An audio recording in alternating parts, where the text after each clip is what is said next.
have already consecrated the space by the use of Florida water in the center, and then where the mesa is to be set up, you put that, and then starting in the south, wherever you are, wherever that would be for you, we sprinkle clockwise a circle of cornmeal. If you don't have that, you could use tobacco or something as an offering to Pachamama. I use thyme and sage because I don't have either of the other options, and it's really, up to you to decide. And then you sprinkle that in that circle, starting from the south, and then you make a cross from north to south, and then east to west in that circle. And if it is not practical to consecrate the ground as described, you could do it energetically with the highest intention. And if you have a mesa and you are going to keep it set up in that same place, then you don't need to do the consecration ritual each time. But it's never a bad idea to have an offering for Pachamama. And then we place the cloth on top of that area, and we place our cuyes, I'm not sure how to pronounce it, cuyes, and other sacred objects in the appropriate positions. All of these things have a meaning, and each position has its own place and thing that it represents. I've done a lot of this intuitively, and today I had a lot of things confirmed for me by receiving this book in the mail. So we have the north, the south, the east, the west, obviously. We have the archetypes that connect with them. The serpent is the south, to shed the past and all of that. Traditionally, what I was taught through the Munay and up until this point is that the jaguar was in the west and helps us with that energy of the west and of the feminine, of the left, right? Then we had the north, which is the eagle condor. In our perspective, it's the element of air, it's that above. And then there's the east, doop here in the east, rising with the sun, rising in the masculine vibration. And then there's an element of water for the feminine, so a shell to hold the water. Then there's an element of fire for the masculine, so a tila. And then these stones and these things that are in here have been activated or connected to at different times for different reasons, different purposes. This one represents wisdom and intuition. It looks like an owl to me. So this goes with the feminine essence, the moon energy, which today I found out when working in the same energies and the same concepts, the same area, Peruvian shamanism, when they do the energies of the West, they connect it to the dolphins and whales and the moon for the divine feminine. And the reason why that's so significant for me is because I call on the dolphins and whales so much, and I talk about Sirius so much, and they literally have that in here. You're like, oh yeah, about the energy of the, right here. The West has many layers of symbolisms. It is symbolism of divine femininity, the death and rebirth, the element of water, the animal totems of dolphin and whale, the spirits of nature, the grandmother moon. Looking west from the city of Cusco above the coastal waters and into the night sky, most prominently displayed is grandmother moon called Mama Kia. The moon is a symbol of the divine feminine principle, the emotions, intuition, and magic. It is also a symbol of death and rebirth, as each month it waxes and wanes and it vanishes from the heavens for 3 days, and then it reappears to grow again to fullness. The term mania, derived from moon, means ecstatic revelation. Lunacy means possessed by the spirit of Luna. Nights of the full moon provide the greatest power for magic in the world of spirit. Have long been aware of Mama Kia's ability to control water. Not only does Mama Kia regulate the tides of the oceans, her energy has a powerful effect on the water in general. It's an influence even the water contained within our bodies are going to feel. And as a result, the West is also a symbol of the element of water, or Unu, and the animal totem, dolphins and whales, who are masters of water. And water has long been a symbol of human emotion and the unconscious aspects of the self. Both the dolphin and whale have developed an exceptional ability to navigate the depths of the ocean. They are masters of the ever-changing currents of this world.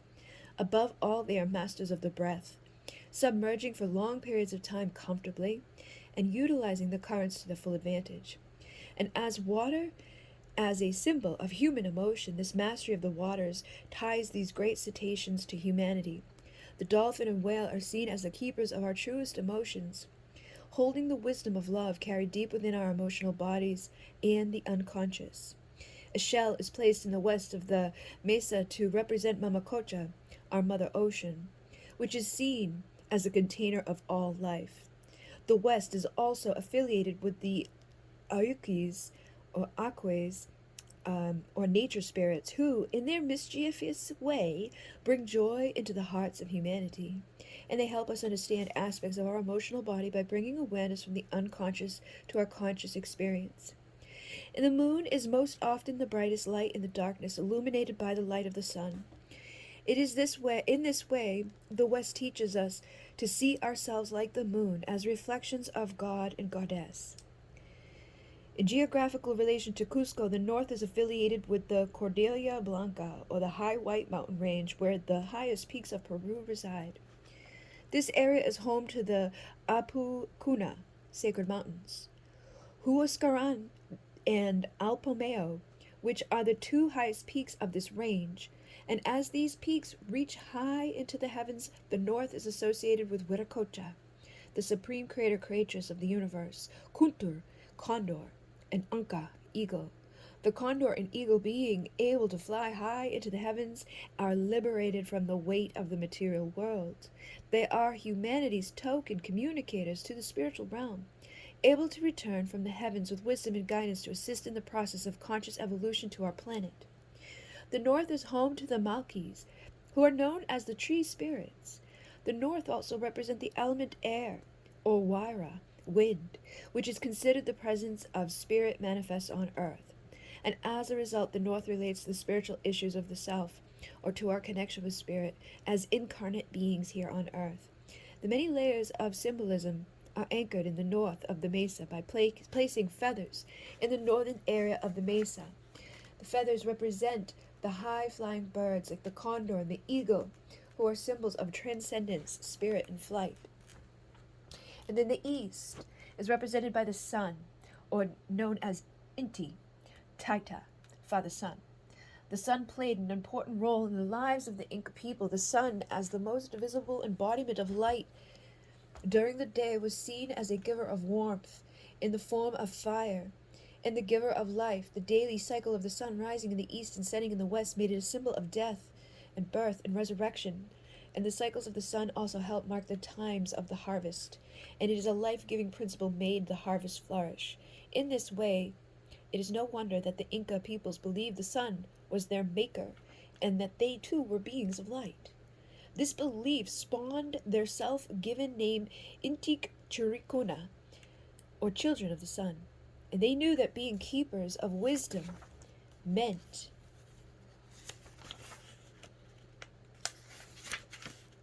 bringing the light of authenticity and truth into the darkness of ignorance and emptiness.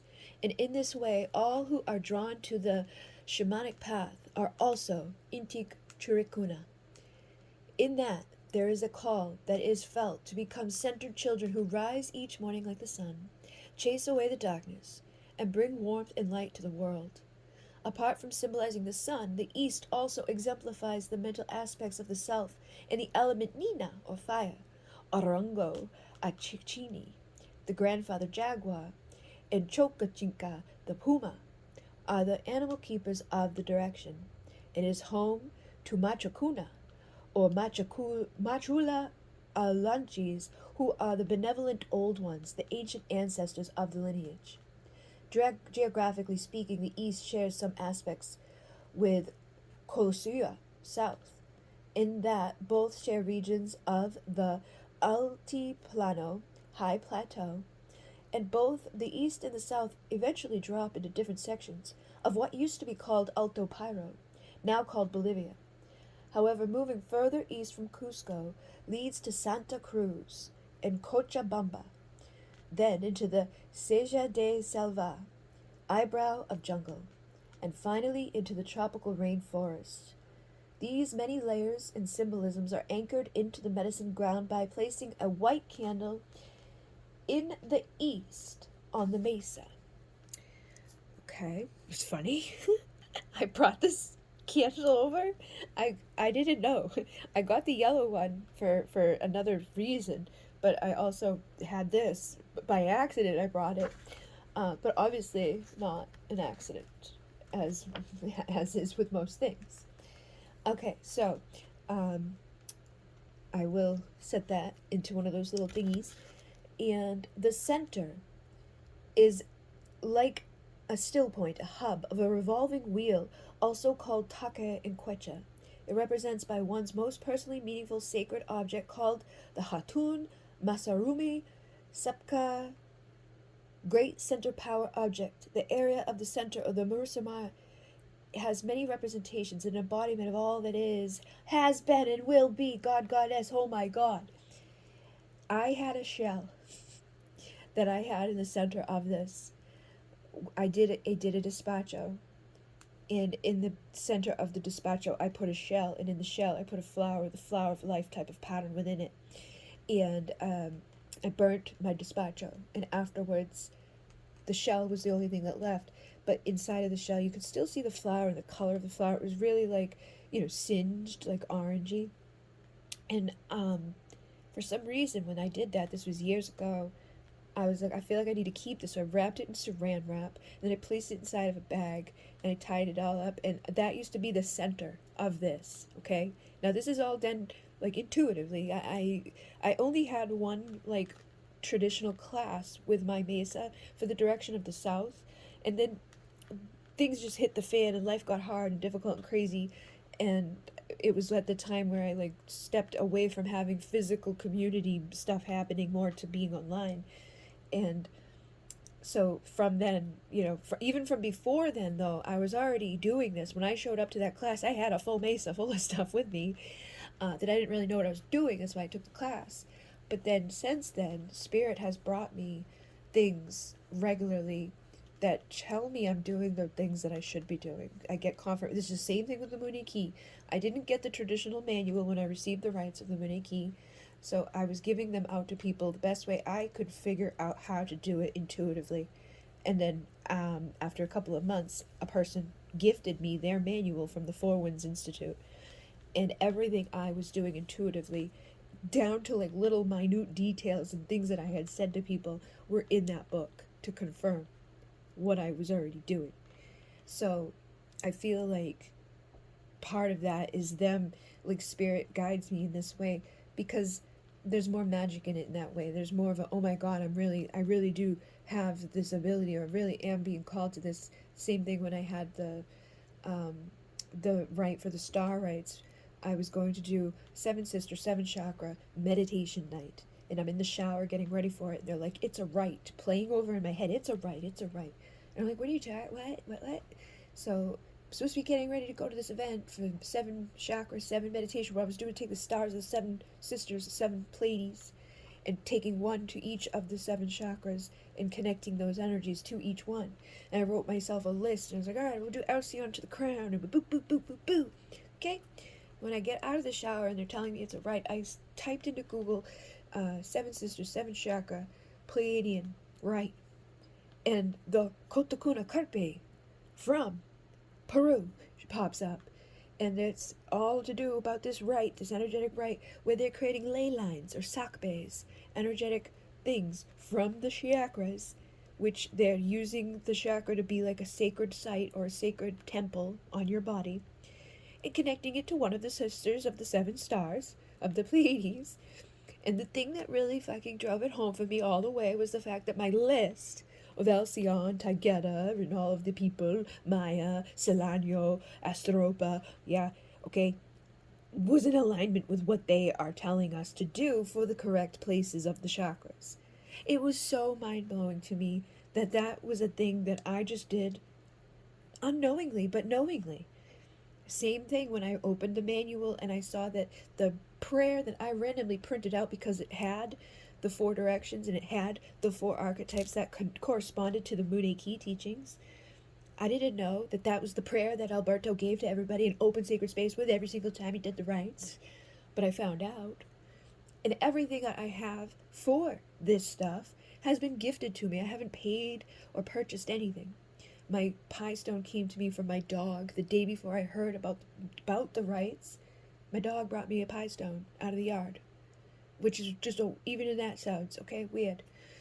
And then this is my second cloth that was gifted to me, which these are upwards of $200, free, given to me for free. My mentor, who was in Ireland, somebody I knew from the area, went there and brought me a rattle from her. Both of the drums that I made for free because I sat in for the owner of the studios where the events were being held at. So I have my deer drum and my elk drum. Neither one of them were purchased. Everything. The feather was gifted. The shell was gifted. The bells were gifted. That bell was gifted. All the big stones were gifted. All of the items, all of the tools, anything possibly that you could ever need or want or think about were gifted to me. I have things that, that it come straight from Peru for people who've been there and have brought it back with themselves. I'm wearing my shakana that was gifted to me at the Christmas time right after I got the manual for the Four Wind Society. It's just crazy to me, all of the things that have happened. So again, with this, when I see these little things out there, like this book, which they didn't have any available the last time I looked, okay? So it's like, all right, it's not the time. But then, this time, they did, and it was so cheap. It was like $4, and the other ones that were listed were like $40. But the fact of that thing, and I just recently, I did another despacho, and I felt like it was time to give it back to the earth, or to do something different with it, to have it be, finished in its process of whatever. But that's what I literally said it was that it was the unity, the oneness of all that we are. It's a connection of all of us. It's a creation. It's the womb. It's that, that's what that represented. And I would put it right there in the center every time.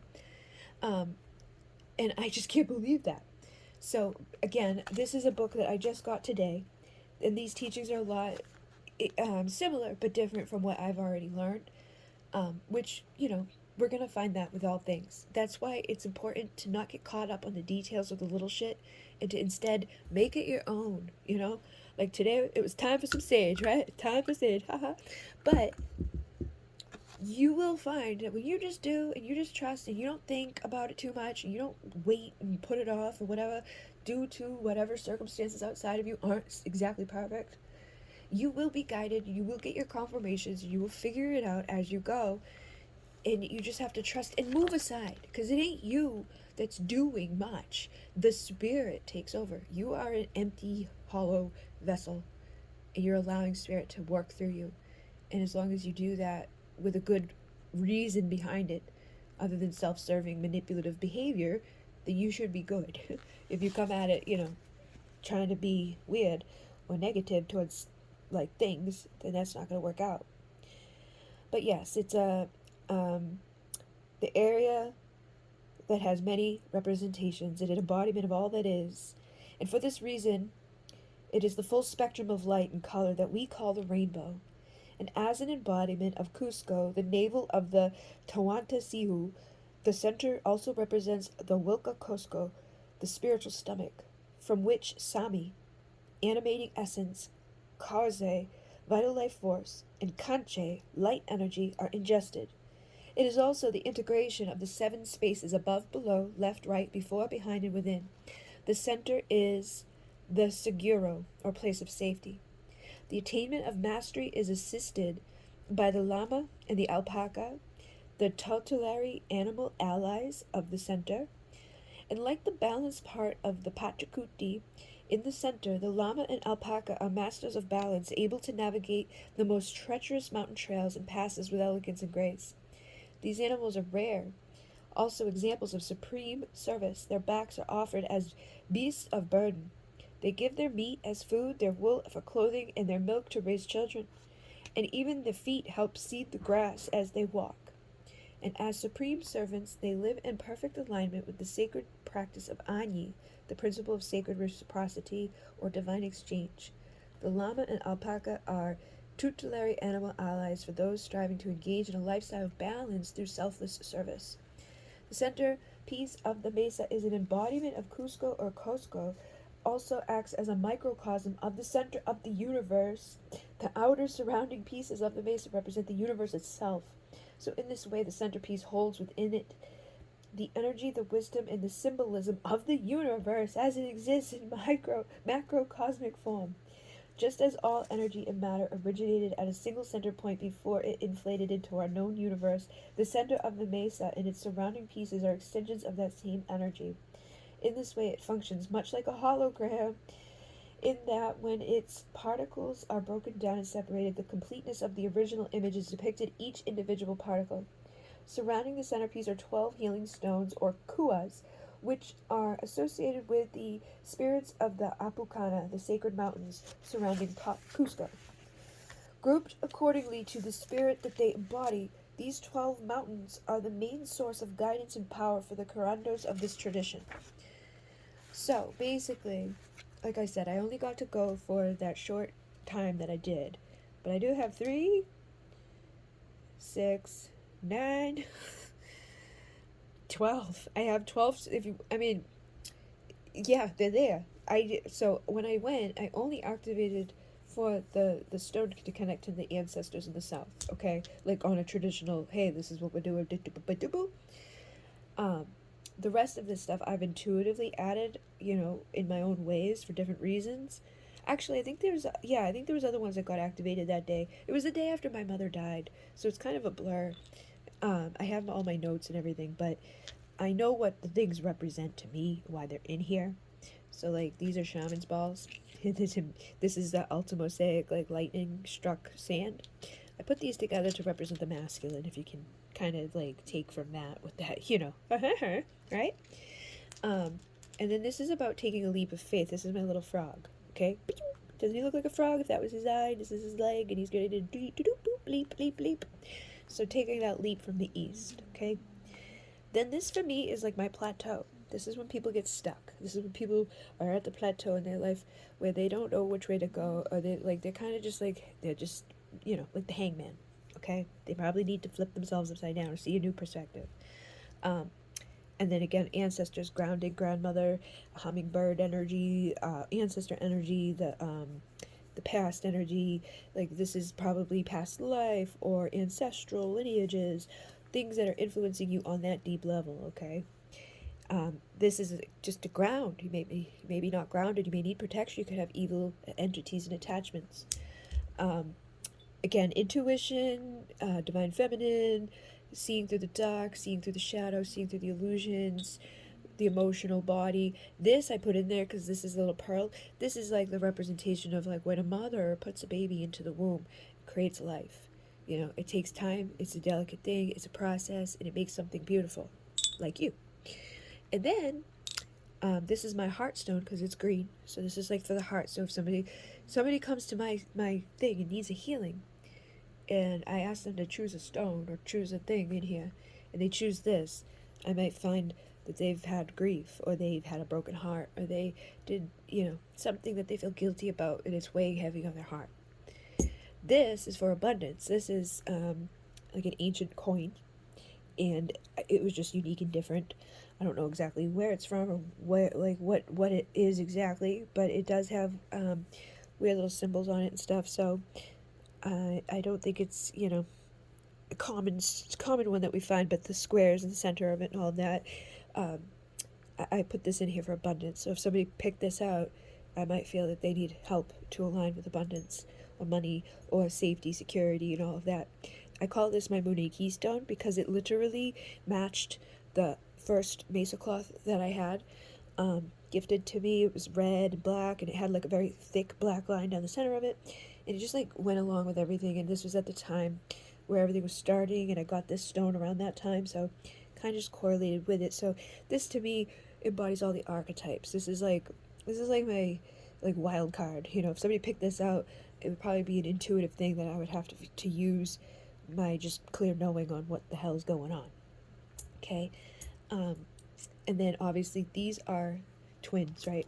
Feminine, masculine, or duality, being split. You know, the wholeness, the oneness that we all are. We're all part of one whole thing, but we do separate from that one whole thing to experience ourselves as a separate entity or version of ourselves within the hologram of this existence and experience that we're living with it.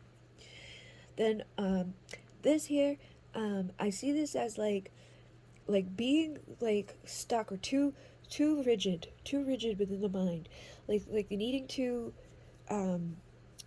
soften up, or needing to create a new path, or to maybe go down a different side that you haven't gone down before. But this is somebody that's very rigid in the mind, or stuck within the mind, or the beliefs could be, you know, kind of like stamped within. Like this reminds me of like a stamp, or something that's just like really like cemented in, or you know, and that's just that energy of that for me. So if somebody picked this out, I would think, yeah, they probably have something mentally blocking their creation. And then the stone here, labradorite, my favorite. This is basically the connection to the stars, the star keepers, the star beings, the ones who woke me up, the Pleiadians, guides, masters, beings of light that are supporting and assisting everything that I do, and literally brought me the Munay key that changed my life, and have brought me everything else since then, and before then, and around then, and now. And yeah, those are the stones. The things here, those represent the masculine energy, getting things done, needing to pursue, provide, protect, you know, get on out there, the womb of creation. These are little pie stones, little tiny ones, that I have, you know, just collected because when I was doing them regularly, gifting people the rights, it was, you know, I needed them more often. And then I do have my other pie stones over here. Lately, I have this story to be told. I'm gonna make your head bend. What the heck? I don't know where my traditional pie stone, or the first one that I got. This is a little tiny guy. But these are the ones that I bought like after I got into it for a little bit. This is a pie stone Bali. This little spiral thingy that you can add to any chain, and then it makes it easy to have a pie stone placed onto your chain, because otherwise you got to tie it on and it can be a little difficult. But this is a traditional size pie stone. This is the first one I purchased, you know, actually paid for. It was $5 on Shaman's Market. I'm actually an affiliate for Shaman's Market now because I, you know, recommend it them so often and so much. So if people purchase through the links that I provide for them, I get a little kickback of, you know, percentage at no cost to the person who purchases. This is a white howlite one that I got for my mom when she did the rights. This is the one that she ended up with, but when she passed away, obviously, she didn't take it with her, so I received it back. So that's why I have those two. But my real traditional one that my dog brought me is like a stone piece. And it was really crazy because it's the exact same size as that pie stone that you see there. And I had never heard of the Munay key, but the person that I was doing like little interviews with on YouTube and stuff was doing an interview with a different person, and they were like, "Hey, you gotta watch this," and I did. But come to find out, that's not the thing they were talking about, anyways. But in the thing, it was the woman was talking about the Munay key rights and how she had been to Peru and and she was going to be doing like a thing and giving them to all these people in a group on Facebook. And I had just learned my first level of Reiki certifications and things, and so my thing, like my mentor for that, had kind of steered me away from feeling like a value or placing a good enough value on long distance work. You know, kind of had like this thing in my head, oh, I don't know, it's not going to be as good because it's long distance. And then the fact that she wasn't charging, you know, a whole lot of money for it and doing all these people at once. Basically, I let limitation, you know, be there in my mind about it. Um, and then I went and sought out, you know, where else can I get these, like around here, you know, because she's in Ireland. And the Four Winds Society at that time was like $4,000. I didn't have that. I couldn't afford that. And then there was two people in the community where I actually was just starting to meet people at that time. I went to a fair, and I met the man that eventually gifted me the manual. He didn't really want to teach the rites, so he was the kind of like a, you know, a dead end. And the woman that was there that also knew the rites was his ex-wife. um, and she just was intimidating to me at that time. So I was like, I'm just gonna, yeah, I don't know, think about it. And I went to a different shop that day, like a metaphysical shop, to get a new deck. And when I went there, this is the deck that I was pulled to. It's spirits of the wheel, right? It's like definitely shamanic. Okay, got the freaking thing right there, the shikana on it. I really didn't even know. Like I had no idea how integrated. When I walked into the store that day, the magazine at the front of the place, I opened it up. Are you called to be a modern day shaman? It literally haunted me. It would not stop. Um, and like I said, I had found that the dog had brought the stone in the day before, and it was such a weird stone. Stone of the ancestors, higher good, guidance, choice, right? Your choice, the higher good. Um, I didn't, uh, I didn't know like what it was at that time, but it didn't feel like a normal thing. So I didn't just like toss it back out into the yard. I put it up on the shelf. And then when I heard the thing the next day, she's like, yeah, you're just going to need a stone, you know, like a round stone. It doesn't have to be perfect. It's okay. Just get a stone to represent. And I was like, oh my God, I have one. It just came. And it was like, yeah, stone of self, inner power, true self, potential. This was what was on the box that the deck came in. This was like one of the ones that they were showing. They had this on the front, this on the back. Stone of self, true self, potential, inner power. Huh, okay. So it felt like all these things were connected. All these things were pointing me in this direction of, you need to do this. You need to get going on this, man. If you want that oneness, that inner growth, you know, stop contemplating about it. Learn, share. This universal law 33 has been following me around today with synchronicity too.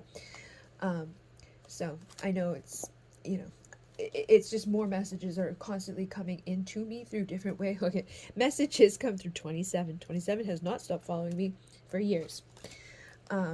Literally just nonstop, always there. But I knew I was being called to do this, but I kept putting it off and kept being kind of like, and then she was, you know, doing it. She's giving it to people, healing people, sending the rights off to everybody. And I finally was like, okay, I think I want to do it. And I talked to her. She let me join in late. And I was like, yeah, I'm good. Yeah, go ahead. Like, slam me with another one. Slam me with another one. Slam me with another one. And then they all caught up. Because at first I wasn't really noticing much. I was asleep and she was sending them because she was in Ireland and I was in, you know, Massachusetts, United States. And, you know, my expectations and my goals and the process got a little weird.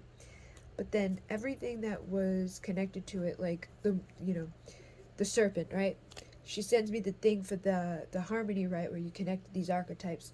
You got to meditate on each one of these archetypes for a couple of weeks, you know, for each one. So I start with the serpent, and I go outside the following day of starting this, and there's a serpent in my yard. And I'm like, oh my God. So I get the dogs in the house so I could get them away, not to kill the serpent. I go outside the other side of the basement that we were in, and as I'm going, like, I'm in a high-paced mode of, like, gotta shoo the snake away, I find a four-leaf clover, which literally the day before I was telling my mentor how I had that ability to find the four-leaf clover passed down to me from my ancestors, who are also connected to the south and to the serpent and to that energy. So that was how I introduced to it. And then The jaguar is the next one when we do the Munay key. Here, it's the Mama Kia energy, it's the moon energy, and the dolphins and the whales, which have been around since the start of all of this. Because when I got the Munay key from my mentor, she incorporated the soul star rite, which is not a part of Alberto's Munay key rites. The soul star rite, though, specifically activates your soul purpose, your mission, and all of that, and it incorporates and calls upon the dolphins and whales to come in to assist. So they've been there since day one. Um, but the Jaguar, right? We're thinking maybe I'll see a Jaguar vehicle with like the symbol, or maybe I'll see it on my timeline on Facebook or whatever. Symbolic. It's not going to be like an actual Jaguar in my house, right?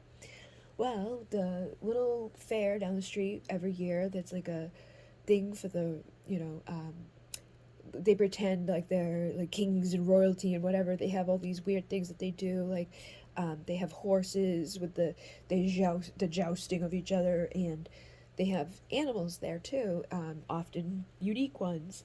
And they had, it wasn't specifically a jaguar, but it was something like a wildcat, and they had them there that year. But apparently one had gotten away from the place and was like in the area. Okay, I didn't know until it was in my neighborhood, and one of the people from my like street that I lived on posted a picture from their night vision camera in the back of their yard that caught this wild cat in their yard right after I started working with the jaguar. So the wildcat energy came in, and I was like, oh my god, that's pretty specific to me, feels aligned to this. And then the hummingbird came, and there was a tree right outside the door of where I was staying, and it had these big, beautiful pink flowers. And I swear to God, the hummingbird started like buzzing me. I've had a hummingbird come to this house I'm in now, be on my finger so long to the point where I was like trying to get it off of me because they're like, dude, you gotta go, man. Like, come on, like, please go. But they'll buzz me in my face. They'll come very close, like massive amounts of them, nonstop. The whole time I was doing that. And then the eagle condor, I haven't really seen condor. And for the eagle, I take hawk or any animal like a bird of prey like that. But I did see massive amounts of hawks. When we moved to the place where we were on the water, like really close, like look out the back door, there's the water. We would see like the eagle come and dive bomb and get fish and shit. And it was just like, okay. And that was the place where I first got there. There was swans together, bringing in that symbolism. When I got the Munay rights, it was like nature, animals, spirits was like, hello. You become like interconnected with them. They recognize you. They come closer to you.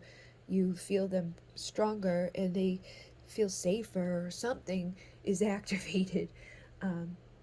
I feel is the best way to kind of explain what I've seen or felt as a result of going through the rites, and what's happened since then, and how things are. Like there's a cardinal that comes here pretty much every day, and it will just sit on the side of my Jeep and look in the mirror and like fight with itself. And one day it was here with a girlfriend, and the two of them were in the window of my healing room downstairs, just like hanging out, talking, being like banging into the window over and over.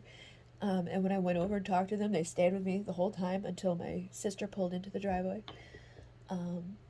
And yeah, there's just a lot of deers that I've seen since then, which the deers hold specific messages. And it's all of this is just interconnected, and all this is very layered, and there's so much to it. But again, you don't it's good to make it your own, and not to get caught up on, don't be in a rush, and don't be trying to mimic, word for word, specifically exactly what you've seen another do, because that may not be right for you. It may stunt you, it may harm you to try and do what you're not meant to do. These are the Nazca line stones that I have too. So if in Peru, it's kind of a weird thing because like they're so big that you can't tell what they are when you're down on the ground beside them.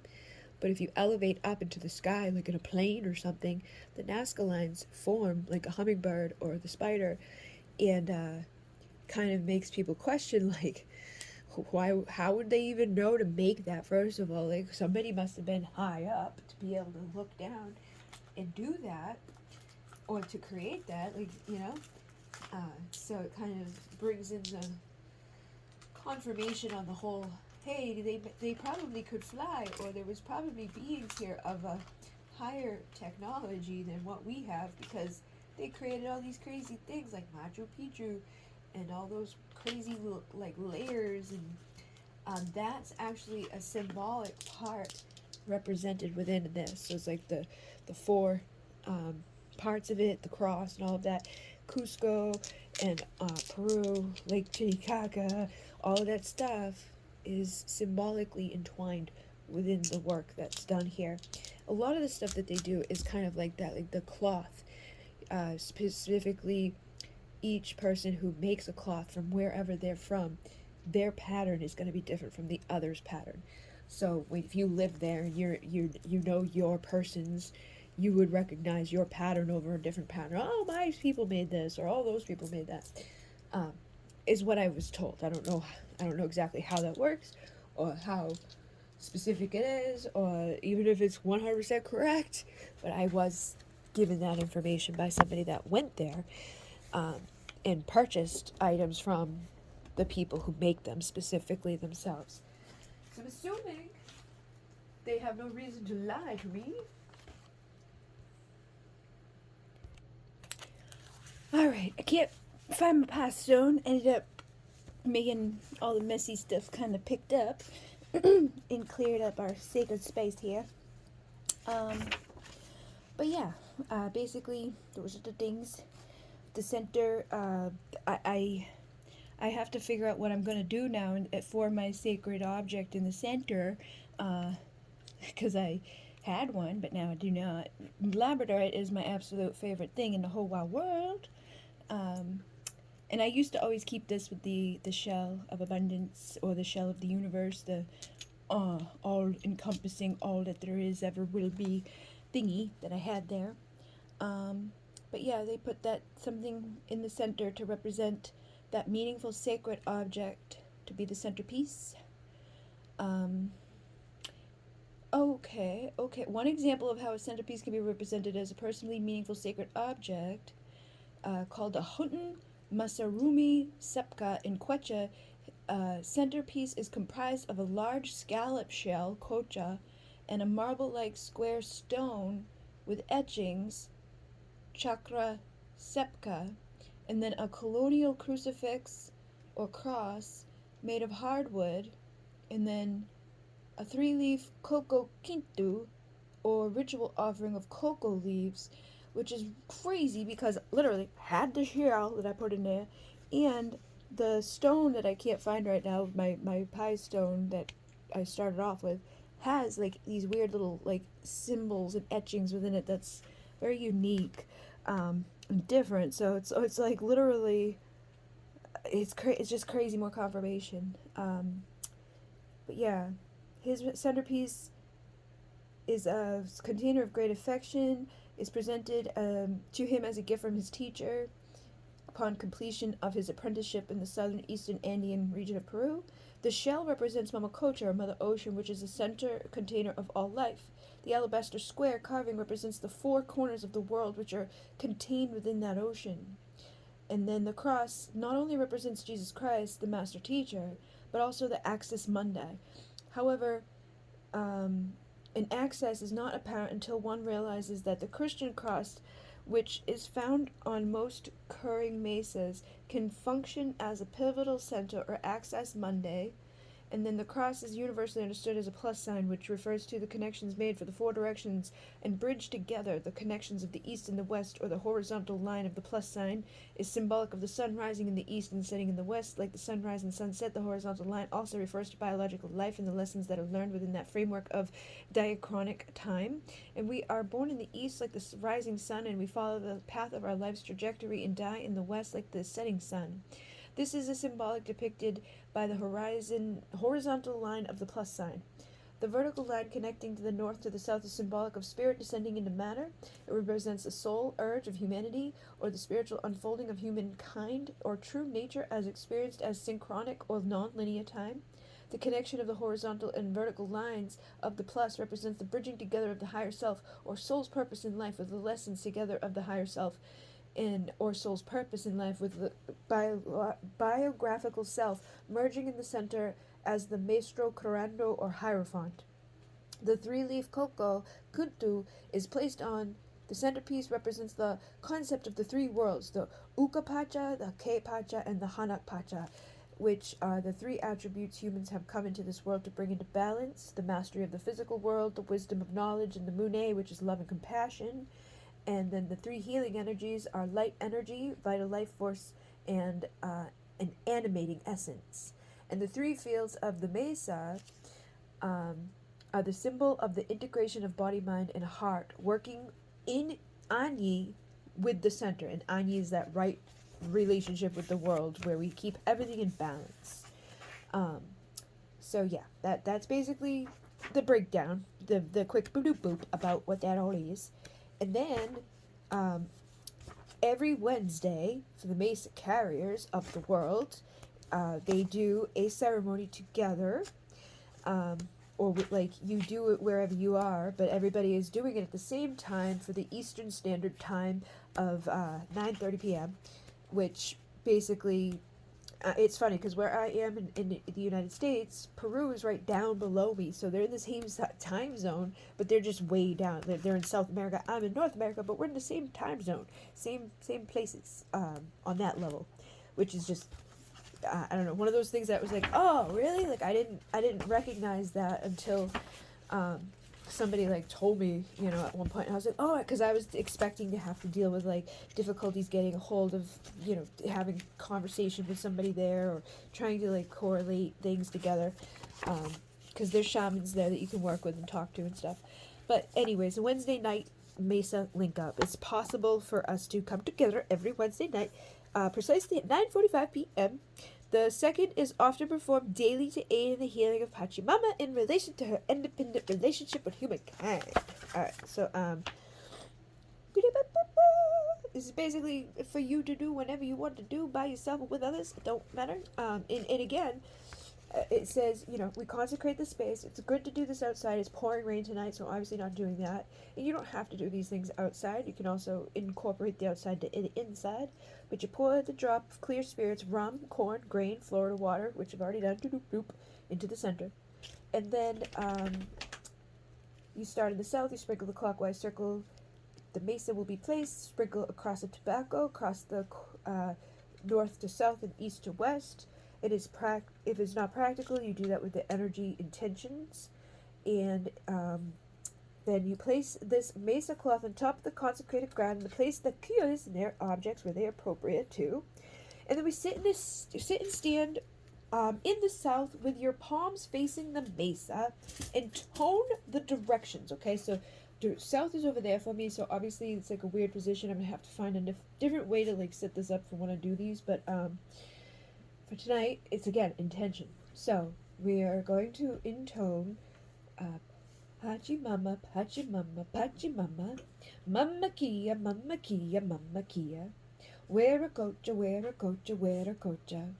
Inti, inti, inti. Gucci, Gucci, Gucci. 3 times each.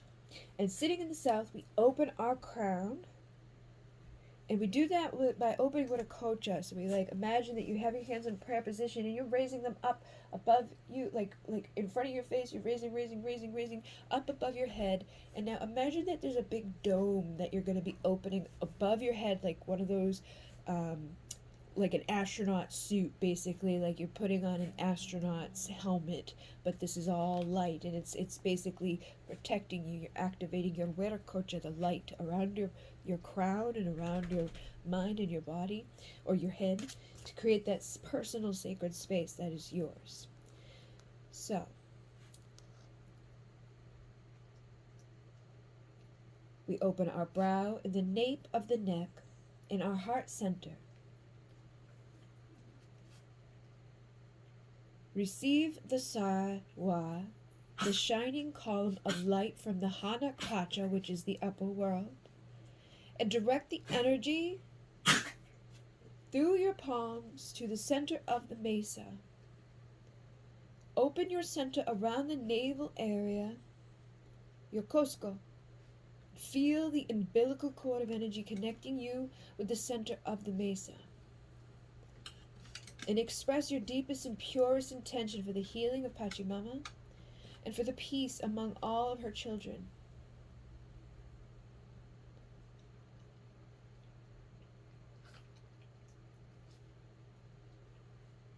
You can feel your connection with those in the other parts of the world who are also integrating into this practice. Even if you're not there right at that same moment, at that same time, energy is infinite and time is an illusion. So we can be beyond time and space.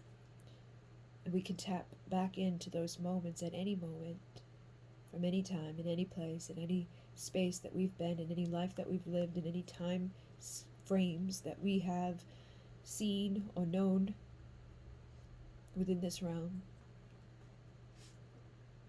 And feel the connection.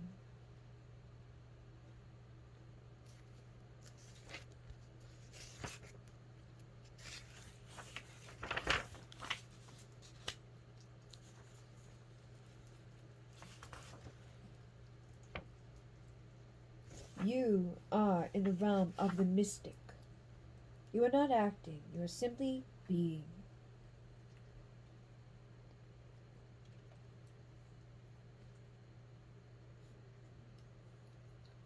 And as you be, allow yourself to feel the energy.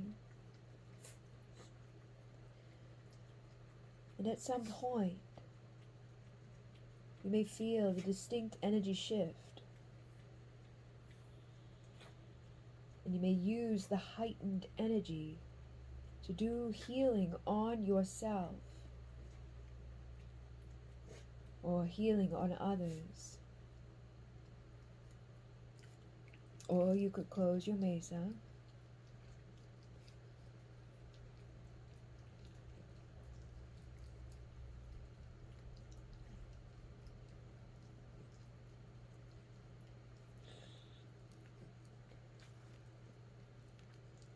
There's a Pachamama renewal process. And it says, at the Cosco or the navel, hold your hands against your skin or clothing at your lower belly, such that your tips of your thumbs and your index fingers form a diamond.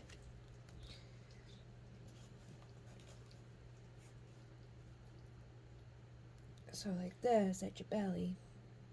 It's a diamond, okay? Put those on your belly. Chanting the word Cosco, Cosco, Cosco, Cosco while envisioning the color green. Cosco, Cosco, Cosco, Cosco, Cosco, Cosco. We're going to rotate 360 degrees clockwise. Cusco, Cusco, Cusco, Cusco, Cusco, Cusco, Cusco, Cusco, Cusco, Cusco, Cusco, Cusco, Cusco. Imagining green all around you where the diamond is there. Cusco, Cusco, Cusco, Cusco, Cusco, Cusco, Cusco, Cusco. And with the tips of the thumbs together, fingers spread, palms facing the earth, elbows straight, drawn in energy through the feet and the palms and the perineum. And then chant Alpa while envisioning the color brown. And we will rotate 360 degrees clockwise. Alpa, Alpa, Alpa, Alpa, Alpa, Alpa, Alpa, Alpa, Alpa, Alpa, Alpa, Alpa, Alpa, Alpa. Cup the hands at the solar plexus level. And to receive the stream of the waterfall, draw in the water energy from your palms and heart, both in front and in back, as we chant Unu, which means water, envisioning the blue color and rotating 360 degrees clockwise. So we're going to receive the water. We're going to do Uno for the front and then Uno for the back. Uno, uno, uno, uno, uno, uno, uno, uno, uno, uno, uno, uno, uno, uno, uno, uno, uno, uno, uno, uno.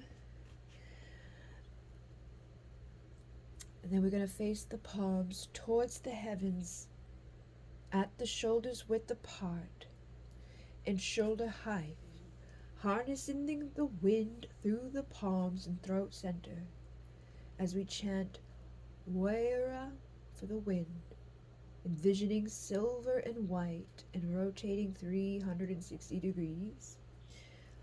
Waira, Waira, Waira, Waira, Waira, Waira, Waira, Waira, Waira, Waira, Waira, Waira, Waira.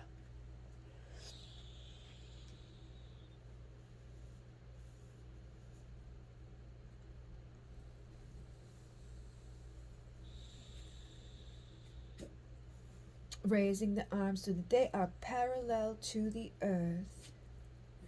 Elbows bent at 90 degrees angle, palms facing forward, allowing the light and fire energy to be received through the palms and the brow. So your hands will be like at your brow, okay? Or your third eye. And we're going to chant Nina while envisioning red. It reminds me, what's that Beavis in my head? I am Cornholio. With his arms. So see red. Nina. Nina, Nina, Nina, Nina, Nina, Nina, Nina, Nina, Nina, Nina, Nina, Nina, Nina, Nina, Nina, Nina.